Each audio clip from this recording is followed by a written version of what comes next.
Antidepressivos causam pesadelos. Antidepressivos podem alterar os seus sonhos. E você provavelmente nunca ouviu falar sobre isso, porque esse é um efeito colateral dos antidepressivos que não é muito divulgado. Pouca gente sabe dessa relação entre os antidepressivos e as alterações nos sonhos. Eu me chamo Manuel Vicente, sou médico psiquiatra e gosto de falar sobre saúde mental de uma forma que você não vê por aí, trazendo uma abordagem que une a psiquiatria, o conhecimento médico, junto com uma compreensão da mente humana que a psicologia nos ensina. É isso mesmo, psiquiatria e psicologia se unindo para a gente poder entender melhor o ser humano. E aí que no meu Instagram eu faço toda quinta-feira, eu faço uma caixinha de pergunta, então quase toda quinta-feira vai dar um desconto, porque às vezes eu viajo, mas assim, via de regra, na quinta-feira, se você for lá no meu Instagram, você vai encontrar uma caixinha de perguntas abertas. Aí as pessoas mandam as perguntas. E aí eu recebi esta pergunta aqui, que é: por que que os antidepressivos fazem sonhar tanto? Essa foi a pergunta, e aí eu respondi isso num Reels, mas lá no Instagram, né, a gente tem pouco tempo para poder falar, pouco tempo para conversar, e é por isso que eu adoro estar aqui no YouTube, porque eu posso falar à vontade. E aí, o que é a questão? Qual é a conexão entre os antidepressivos e sonhos? Então deixa eu primeiro responder essa pergunta, né? Por que que os antidepressivos fazem a pessoa ter sonhos tão estranhos? É porque os antidepressivos, eles alteram aqueles neurotransmissores, né? Todo mundo já ouviu falar da serotonina, da noradrenalina, da dopamina. O que acontece é que o equilíbrio desses neurotransmissores é responsável por organizar as fases do nosso sono. Então, quando você dorme, o seu sono, ele não é uma fase só, sabe? Ah, tô dormindo, tô acordado. Não. No sono acontece muita coisa. Imagina, pensa que 1/3 da sua vida você passa dormindo. Esse período que você está dormindo, seu corpo não está desligado como quem desliga um computador da tomada. Não é isso. Você está trabalhando intensamente. Muita coisa acontece quando a gente dorme. Tem muitos problemas de saúde que acontecem por causa de desregulações no sono. Cada vez mais a medicina está aprendendo, cada vez mais a medicina está se desenvolvendo para entender a relação do sono com a saúde de forma global. Na minha faculdade, quando eu fiz faculdade, a gente via muito pouco sobre medicina do sono. Medicina do sono nem era um assunto assim comum, ninguém ouvia falar de medicina do sono. Hoje é uma residência médica em medicina do sono, é uma subespecialidade que o psiquiatra pode fazer, o neurologista pode fazer, então é uma subespecialidade, é um médico bastante especializado que acaba aprendendo melhor sobre sono. E acontece que esse conhecimento fica muito restrito, então é por isso que é comum que os médicos, de forma geral, não entendam tanto sobre sono. Eu sempre gostei muito desse assunto, eu quase fiz essa residência de medicina do sono, porque eu acho o sono um assunto extremamente divertido, extremamente interessante, e não vem falar que dá vontade de dormir só de me ouvir falar isso, porque é legal, eu juro pra vocês. E aí que no sono você tem as fases, né, que são importantes, você tem aquela fase REM.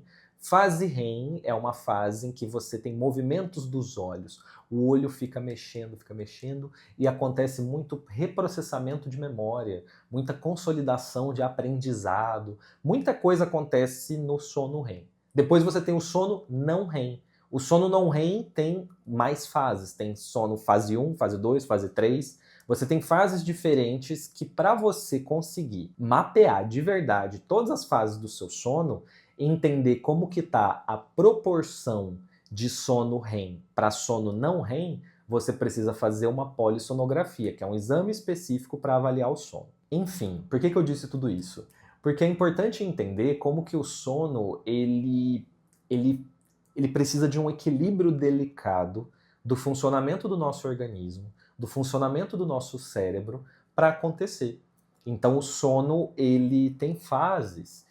O que determina se essas fases do sono estão acontecendo direito ou não são vários mecanismos lá nos neurônios, em várias vias cerebrais, que eu nem vou ficar me aprofundando aqui, porque não é tão importante assim para você entender isso, mas que você imagina o efeito que tem um remédio como um antidepressivo que altera todos os neurotransmissores do seu cérebro. Então, um antidepressivo, ele altera muita coisa. A gente nem sabe direito todos os efeitos do antidepressivo em todas as partes do corpo. A gente sabe que ele altera várias regiões do cérebro. Conforme você altera as regiões do cérebro, você pode ter o que a gente quer, o que a gente gosta no antidepressivo, que é o efeito dele em ajudar o humor, certo? Diminuir a ansiedade, melhorar a tristeza, diminuir a depressão, tudo isso que a gente quer que o antidepressivo faça. Só que enquanto ele está trabalhando em uma parte do nosso cérebro que está talvez com uma situação que faz a pessoa ficar sofrendo, faz ela ficar pior, nas outras partes ele também está trabalhando. E é aí que acontecem os efeitos colaterais. Por que alguém tem efeito colateral? Porque o remédio vai para áreas do cérebro, porque o remédio vai atingir neurônios, vai atingir receptores que a gente não queria que atingisse. Por isso é um efeito colateral. Ele acontece separado daquele alvo que a gente estava mirando quando tentou tratar. E aí que o sono é um dos grandes prejudicados como efeito colateral. Porque você pode ter, de um lado, pessoas que ficam sedadas com antidepressivos que são mais sedativos. Aí a gente sabe certinho quais são mais sedativos. Aí tem pessoas que vão tomar e podem ficar mais sonolentas. Alguns remédios, por exemplo, sertralina, escitalopram, não costumam dar sono, mas em algumas pessoas o sono pode aparecer. O sono durante o dia, que vai dar sonolência, que vai deixar a pessoa cansada. Aí o que a gente faz geralmente é pegar e trocar o remédio para o período da noite, porque ela já vai dormir mesmo, né? E aí, se aquele remédio tiver um efeito sedativo, já facilita. A questão é que não é só esse ponto de ser sedativo ou não ser sedativo. Às vezes, mesmo o remédio que é sedativo, por exemplo, um benzodiazepínico, que é o Rivotril, o diazepam, o alprazolam, ele pode fazer você dormir, mas ele pode prejudicar a arquitetura do sono, que são todas essas fases que eu disse. Essa proporção de fases do sono pode ficar atrapalhada por um remédio que te faz dormir. Olha só, você dorme, mas a arquitetura do sono está alterada. Da mesma forma que o processo dos sonhos, os sonhos que a gente tem, eles também acontecem principalmente ali no sono REM, a princípio, mas por alguns motivos que a gente não entende bem, porque a gente não sabe toda a extensão do efeito dos antidepressivos, os sonhos podem ficar mais vívidos. Guarda essa palavra. Sonhos vívidos são sonhos que parecem realidade. E eu já atendi muitos pacientes, muitos clientes que tinham esse problema, só que eles nunca conectaram a informação de que o sonho vívido, o sonho agitado, tinha conexão com o antidepressivo. Se você é profissional, psiquiatra, psicólogo, você precisa estar investigando e olhando com muita atenção para o sono dos seus clientes. Eu falo bastante sobre isso na minha formação, Desafios Diagnósticos, que é a formação em que eu trabalho o conceito do raciocínio clínico avançado. Eu te ajudo a estruturar todas essas informações para você conseguir fazer uma investigação de diagnóstico e um tratamento mais acertado para os seus pacientes. Então, lá na FDD tem uma parte em que eu falo bastante sobre sono. A gente vai aprofundar os estudos de sono esse ano, porque é muito importante. Mas voltando para o assunto. O sonho vívido, ele faz a pessoa acordar angustiada, agitada e às vezes tendo até crises de ansiedade durante a noite. É difícil da gente quantificar todos os malefícios que isso pode trazer. Porque assim, no fim das contas, a pessoa vai fazer uma matemática, né? Antes eu estava tendo crise de ansiedade, estava deprimido, agora eu melhorei. Mas eu tenho esses sonhos esquisitos. Será que vale a pena eu parar de tomar o remédio? Será que vale a pena eu tentar trocar? Muitas vezes a pessoa prefere continuar com aqueles sonhos, por mais angustiantes, por mais desesperadores que eles possam ser, ela prefere continuar. Agora, a gente não tem como ter certeza o quanto que isso impacta, por exemplo, no processo de aprendizado de cada pessoa, né? Imagina, se o sono é o momento em que você consolida os aprendizados que você teve durante o dia, qual é o efeito de você alterar a arquitetura do sono com esse tipo de remédio? A gente não tem como medir isso com clareza. Até porque se a pessoa tiver dificuldade de aprender, se ela tiver dificuldade de concentrar, é muito mais fácil a gente dizer que o problema é a depressão dela, é a ansiedade dela, e não perceber que no fim das contas isso é um efeito colateral oculto do remédio. Os remédios têm esse tipo de efeito colateral oculto. Se isso faz sentido para você, já se inscreve no canal, se inscreve e deixa um like, porque a gente fala pouco desses efeitos colaterais ocultos nas medicações. E os sonhos vívidos e os pesadelos são um deles. A gente precisa ter essa visão de que se uma pessoa está tendo uma queixa estranha, então, por exemplo, é incomum alguém chegar e falar, olha, meus sonhos estão agitados, eu estou tendo uns sonhos malucos. É incomum alguém pensar isso. Eu preciso primeiro descartar a possibilidade de ser remédio. Porque quando a pessoa tem sensações muito incomuns, até para ela mesma, eu preciso pensar que talvez aquela nova química que ela está tomando seja a grande vilã, seja a grande responsável por esse efeito colateral esquisito. Porque vamos combinar que é esquisito alguém chegar e falar, olha, meu problema é que eu tô tendo sonhos malucos, sonhos estranhos, né? Não chega. Inclusive, se você vai ler a bula ou pesquisar sobre esse evento dos sonhos agitados, sonhos vívidos, isso é dado como um efeito colateral incomum. É um efeito colateral muito incomum dos antidepressivos. Mas, como eu gosto muito de sono, eu costumo perguntar isso. Então eu costumo perguntar, você está tendo uns sonhos estranhos? Você está tendo uns sonhos diferentes ultimamente? E aí as pessoas falam que tem. Então uma parte dessa percepção de que a alteração de sonhos é algo incomum é porque os clínicos não estão acostumados a perguntar sobre isso sistematicamente. E aí você vai ter um cliente, você vai ter um paciente que estava deprimido, aí você começa a dar um antidepressivo. Começou a dar um antidepressivo, ele melhora dos quadros depressivos dele, mas ele continua queixando de, por exemplo, falta de concentração.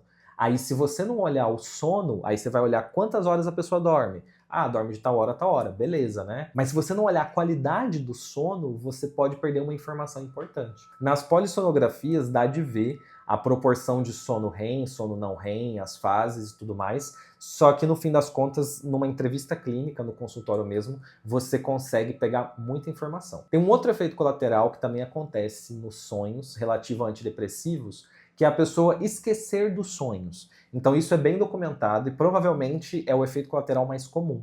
Agora você imagina, como que eu vou saber se a pessoa tomando antidepressivo está esquecendo dos sonhos? Se por definição ela não está lembrando. Então é um fenômeno que não tem queixa. E por isso ele é o fenômeno oculto dos fenômenos ocultos que acontecem nos sonhos com os antidepressivos. E esses são os dois principais pontos que as pessoas percebem. De um lado, sonha demais, sonha muito, pesadelo, sono agitado, pá, uma loucura. De outro, para de sonhar. E não é nem que ela está exatamente parando de sonhar. Às vezes ela sonha, só que a lembrança fica atrapalhada pelos remédios. Esse é o tipo de efeito colateral também difícil de quantificar. E você vai perguntar, e daí que está esquecendo dos sonhos? Qual que é o problema de esquecer de sonho? Para que serve sonho? Eu não tenho como responder isso com, né, os dados da ciência atualmente, a gente não consegue falar tanto disso. Mas, no fim das contas, tem muitas vertentes de estudo que trabalham o sonho como uma fonte de criatividade, inspiração, uma fonte até de processo terapêutico, né? Então, a gente precisa ter uma ponderação e não deixar também partir para um argumento de que sonho não é importante, né? Se o corpo faz alguma coisa, certo? A gente dorme 1/3 do dia. Aí o seu corpo tá milênios, milhares de anos de evolução se desenvolvendo para sonhar. Como que você pode chegar na conclusão de que sonho é algo completamente irrelevante? A gente precisa ter mais clareza, entender mais, e eu sinto que o sonho, o estudo do sono, ele mostra o tanto que a gente já tem para aprender sobre a mente humana, sobre o cérebro humano, né? Porque é como se a gente estivesse estudando 2/3 da vida, que é o tempo que você passa acordado, mas aquele 1/3 que todo mundo dorme toda noite fica um grande mistério. Tem muitas coisas que acontecem ali que a gente não compreende bem, mas cada vez mais isso tem se desenvolvido. E quando a gente passa um remédio que altera a química cerebral, a gente pode estar mexendo nesses botões que a gente não conhece muito bem.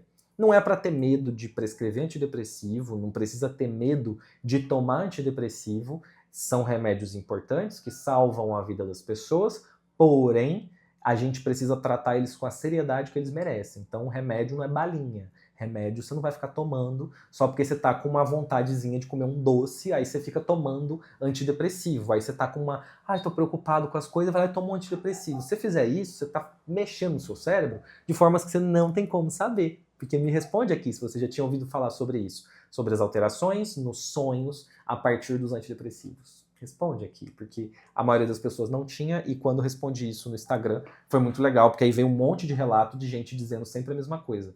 Meu Deus, agora faz sentido, eu nunca imaginei, eu nunca liguei uma coisa com a outra. E aí eles perceberam, que bom que eles perceberam que era realmente isso. Ficamos por aqui e você pode mandar nos comentários sugestão de efeitos colaterais ou de algum assunto relativo a remédios, algumas dúvidas que vocês ficam, que eu vou estar aqui para explicar. Para os profissionais, fica sempre o convite para participarem da formação Desafio Diagnósticos, que é a minha formação de estudo continuado, de estudo contínuo, para a gente se atualizar e criar uma saúde mental, uma visão de raciocínio clínico expandida, que traga os elementos da psiquiatria, da psicologia, coloque tudo para conversar em prol dos nossos pacientes, para a gente trazer uma saúde mental resolutiva, de qualidade e mudar as estatísticas de adoecimento que a gente tem visto por aí. Então, embarca nessa comigo. Então vem nessa, se você não se inscreveu ainda, o link vai estar na descrição desse vídeo e você pode vir fazer parte da FDD, tá? Te aguardo lá.